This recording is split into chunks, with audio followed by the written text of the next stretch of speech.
All right, we are the real Detroit Lions fans. If you're a Detroit Lions fan, again, hit the subscribe button, hit the like button, comment. We got to stick together. We're one pride together. Through the wins and losses, we'll be your personal therapy. If they lose, we'll be your personal victory parade if they win. I feel like that's going to be our mantra going forward this whole season. I actually like it a lot. First things first, we got to shout out to our first and only subscriber, Yu-Gi-Oh! Rex. Thanks for the sub, my man. Shout out to you, bro. That's a real Lions fan. I don't even know if he watched our video. He was like, Lions? All right, subscribe. Got you. So that's cool. All right, so this video, we just want to talk a little bit about the future of the Lions after our victory over the Chargers. We talked a little bit about that in our other video, so go check that out. So right now, we can just start off with the rankings. So the Packers are 2-0. They have defeated two division rivals already, the Bears and the Packers. The Bears and the Vikings. And I hope they defeat themselves. they're looking really strong, man. And honestly, I've talked about this so much, personally, that I thought that they were going to be very, very good coming into the season with the two guys that they got, Preston Smith and Zadarius Smith, and then also the cornerbacks that they drafted last season. And they also got that guy from University of Michigan. Rashawn Gary, yeah. So that too. So their pass rush on paper is definitely improved, and their secondary is improved. Their defense just all around is improved. And then they added LaFleur as their coach, and their offensive coordinator is the guy from the Jacksonville Jaguars. Well, yeah, I see the face you're making, and I get it. Yeah, honestly, those both the Jacksonville Jaguars and Tennessee Titans, both of their offenses weren't that great. So when I was looking at those hirings, it didn't really make sense to me at the time. But they're 2-0. You can't the Bears were dominant last year, and the Vikings looked killer against Atlanta last week. So and now the Green Bay took them both down. So they're a force to be reckoned with, and it's not just all Aaron Rodgers this time. It's Aaron Rodgers and company. So, okay, so let's look at their game. So they faced off against this week, and Kirk Cousins had a pedestrian performance per usual. He's just he's my Michigan State guy, so I have to love him. But at the same time, he didn't really perform what they expected last year. He's not doing it this year. Last week he didn't need to because Dalvin Cook was running over everybody and just literally trampling the Falcons. But this week they needed him, and he got 2 interceptions, and he was 14 for 32. So it's like, come on, man, that's below 50%. Yeah. And you got 2 interceptions. That's kind of inexcusable and a big loss against a division rival. But Dalvin Cook looked like a beast. Like before. He got, 20 attempts, 154 yards, and 7.7.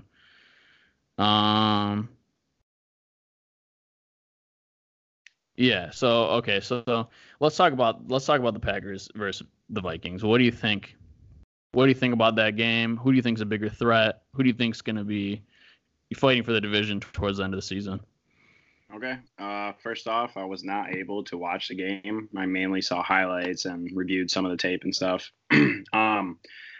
Honestly, from what I've seen so far, they have had shines of just top-notch play from both teams. The Vikings destroyed Atlanta. I never would have thought they could have done what they did. Kirk Cousins only threw 10 passes the first game because their defense and their run game was so phenomenal that he didn't even have to play the game, which is how they're going to win games. If you have to rely on Kirk Cousins to win you the game, the dude is a little bit above average. He's not going to win you game after game. The defense has to play at a phenomenal level, and the run game has to be there. If that's not there, they're probably not winning the game. They had great week 1. Week 2 was just absolute crap. Their defense played pretty well. They made some plays. They kept the Packers to 21 points. What more can you ask against Aaron Rodgers? I think the Vikings are going to be sitting at around a 9-game win season. just because of their defense. And Dalvin Cook is running like top 5 running back in the league. I mean, the dude is freaking breaking huge runs. He looks like he did before he hurt his knee his rookie season. If any of that stops between the run game and the defense, the Vikings are going to fall off, and they're going to fall off very quickly. As far as the Packers go, I'm not really seeing anything special. Like, don't get me wrong, they have 2 wins, but week 1 against the Bears was absolute crap. I'm sure the whole world was watching. It was the first game of the season. They only put up 10 points, and the Bears defense is really good, but no defense should hold you to, like, it was only a couple yards rushing for Aaron Jones and Jamal Williams. I mean, the wide receivers couldn't get open. Like, nothing was happening. And I get it. It's week 1. You got to knock the rust off, stuff like that. Okay, you get to week 2.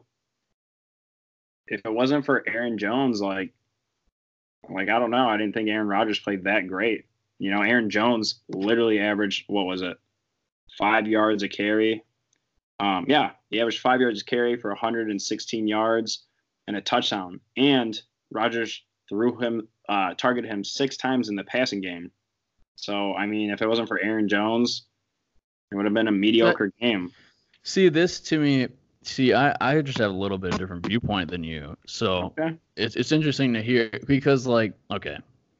See, it's terrifying to me to hear that Aaron Rodgers is not playing that great, yet they have 2 wins. You know, so I agree. and then he didn't play at all in the preseason. So, like you said, he was knocking the rust off against the Bears. You know, we knew their defense was going to be stellar coming into the season, and you know, Rodgers had that one drive where he completely tore them apart, which was, you know, that's the classic Rodgers we know. But other than that, he was completely shut down. So it scares me to think that they might have an all-around good team, and then on top of that, Rodgers is there, you know? So that's scary that, you know, maybe in the second half of the season, Rodgers can turn it on, and then they're somehow now the best team in the league, you know? Okay. So, man, like, I'm just scared of the Packers, but okay. Rightfully so. Rightfully so. Yeah. So here's my thing about it. As far as the air game goes and Devontae Adams, nothing is there. I mean, nothing's really happening in their passing attack. It's been defense, which, I mean, they restructured their defense, and their defense is playing phenomenal. But also, it's divisional games. You never know what's going to happen in a divisional game. You know, they can go freaking 30-28 type games, or they can go 10-3 like you saw.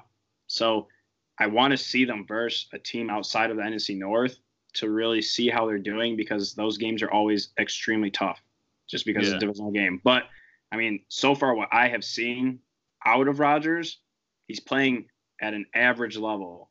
I mean, honestly, you look at his stats, you look at the end game result, it's not because of Rodgers. It's purely because their defense is playing at a top level. And, I mean, this game specifically, Aaron Jones went off for them. Kudos to him. Their whole line's playing pretty well. They versed 2 extremely talented defenses. I just don't think they've done anything spectacular to really win me over. But they do have 2 wins, so you have to credit to them. They got the outcome that they wanted, you know? I mean, we'll see in a couple weeks to see if they can keep that momentum going. And I mean, and even that, like, you know, it's easy to say, oh, these are 2 Lions fans. They're saying Aaron Rodgers sucks. They're stupid and biased, and that's probably true. But I mean, I think he's a phenomenal quarterback. But dude, if you look at the last couple years, he hasn't played at that high level. He's been hurt. He's definitely been battling injuries. Yeah, but injuries change the player. So it does.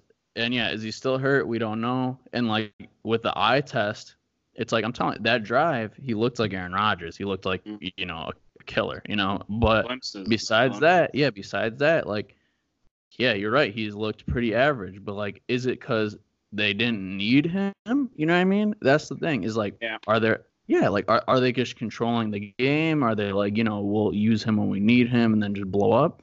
I don't know. I mean, they didn't score in the second half at all in the Vikings game. Yeah, but were they just hot, But were they just up so much that they were just like, all right, let's not try and injure Rodgers. Like, why not limit him and just, you know, play conservative and, you know, and stuff like that, you know?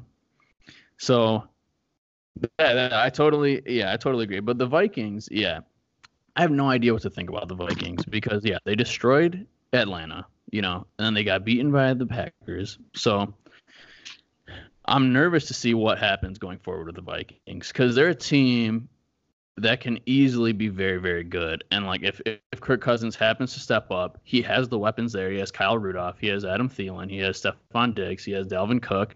Mm-hmm. They have a team there. They have on paper probably the most complete team in the NFC North. And it's scary to think that they could probably step up at any time. But so we talked about the Vikings absolutely destroying the Falcons on week 1, and they ran all over them. Defensively, they dominated them and just overall beat them into the ground.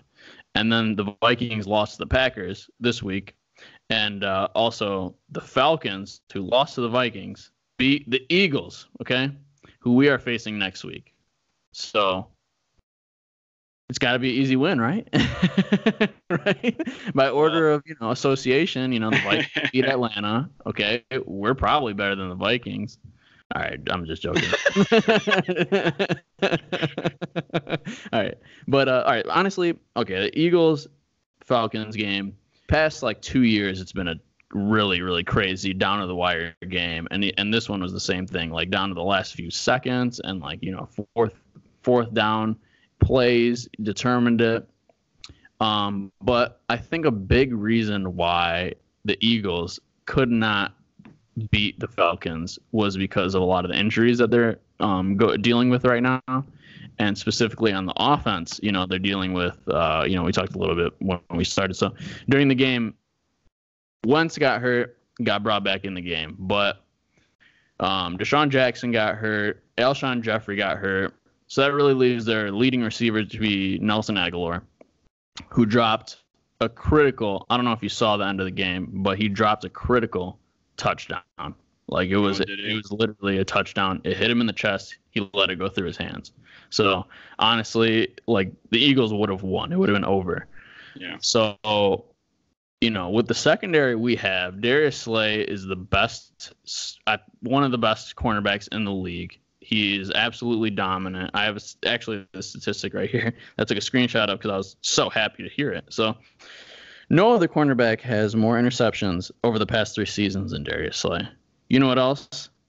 He has 94 career passes defended. Okay, that's the most in the NFL since he started in the NFL. He also has the most games with 2 passes defended. And he has the most interceptions, in the last 3 seasons, like I just said. So he's been dominant all the way around. He shut down, almost every receiver he went up against. Keenan Allen, he had a very tough time against, but at the end of the game, he sealed the victory with his big play. And I think he could do the same against the Eagles. I mean, there's no reason to think that he can't, especially with those injuries that they're dealing with. So. I mean, honestly put him against Zach Ertz? He's going to be their leading receiver.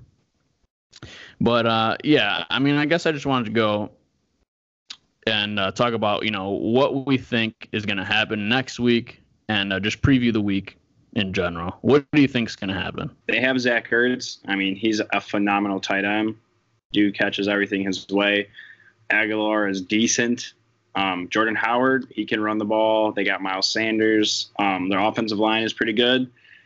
But if they don't have outside threats, we should be able to just stack the box, shut down that middle of the field for Zach Ertz, and, I mean, just shut the run game all together.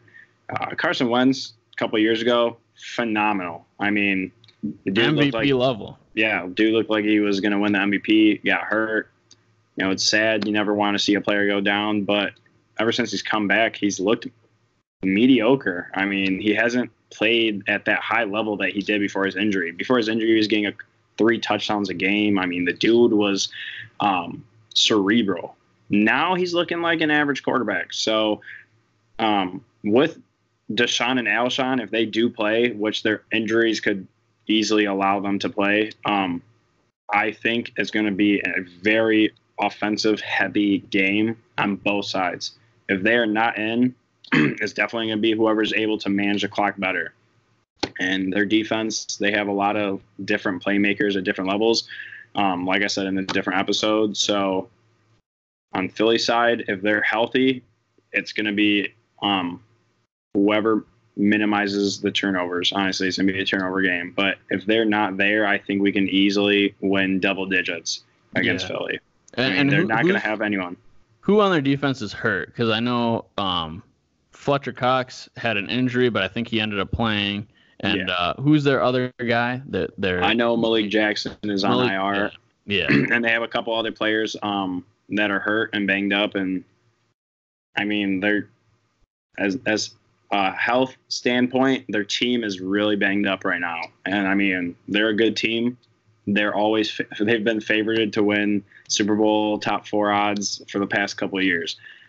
Because of how much depth they have. I mean, their D line, they have so much depth. So it's going to be whoever minimizes their turnovers and just executes. And I mean, coaching is going to be a huge factor. If we come out playing passive against a team that can put up 30 points, we're going to lose, but also, like I said, if their starting wideouts are not there, it should be easy pickings. But you never want to say easy when it comes to Lions. So no, never. With the Lions, if our O-line doesn't hold their ground, we're not going to do so hot. I mean, the Philadelphia Eagles are able to bring pressure on a 4-man front. Not many teams can do that. That's big. Yeah. So Hawkinson's going to have to be able to help out. Jesse James is going to have to help out. Our O-line, just everyone blocking. We cannot have holding calls. We can't have penalties. That's going to just kill us. Kill our drives like it did with the Chargers. So if Decker doesn't play, Taro Crosby plays, they're going to have to shift a little bit of help over there because our left side is weaker than our right. I mean, let's move on to the Bears. Sorry, we spent enough time on the Packers. So the Bears last season, right, dominant, won the NFC North, but out of the entire NFL, they had the least amount of injuries. And people were talking about that coming into the season, like, will they get that lucky again? And maybe, we'll see what happens. Or are people going to figure them out? Because they do have some glaring weaknesses, particularly at, quarterback, where Trubisky's sometimes he's great, and then sometimes he's completely exposed, and he got almost booed off the field in Chicago in game 1. Those Bears fans are brutal. They're not going to just let up because they have such high expectations from last year, and then the Packers came in and beat them, and they hardly put up any points. And they have Matt Nagy as their coach, from the freaking Chiefs tree, and you see how the Chiefs are doing. The Chiefs are killing it. So, I don't know because, and then they also got that running back, David Montgomery, they have Tariq Cohen, and then they have Mike Davis. Mm-hmm. Those are 3 really, really good running backs, And with the play calling Nagy calls, this offense, I expect it to be explosive by the end of the season. I don't expect it to be what it looked like against the Packers. But then again, they faced Denver on Sunday, and they pretty much got gifted the victory because they shouldn't have won that game. The game was over, and then a ridiculous call by the officials for roughing the passer, and then they get a chance at a field goal with 1 second remaining, and it was awful. They make it. So really, they should be 0-2 right now, and bottom of the division where they belong, to be honest with you. But and they still are at the bottom of the division. But it's just irritating when we don't get these breaks a lot of the time, and somebody in our division does, and they just get gifted this victory because they didn't deserve it and they didn't play well, and yet it doesn't matter because they got the win. Yeah. Okay, well, that's honestly that's good for the NFC North. That's our division. Those are our rivals. You have any last words for that? No, I mean, it's still early in the season. A lot of people are knocking off Russ. They're trying to find their identity. I think 5 more weeks, we get to the halfway point, it could be completely different. The Bears could easily be at the top of the NFC North, or they could be just completely falling off the map like Jacksonville did after their AFC championship run. So I think it's going to be interesting. Whoever finds their groove is definitely going to take over, and it's going to be a good battle in the NFC North. Yeah. All right, well, we're the Real Detroit Lions fans. If you're a Lions fan, hit the subscribe button, hit the like button, leave a comment. We love you. If you're a Packers fan, get lost. All right. See ya. Peace. Peace.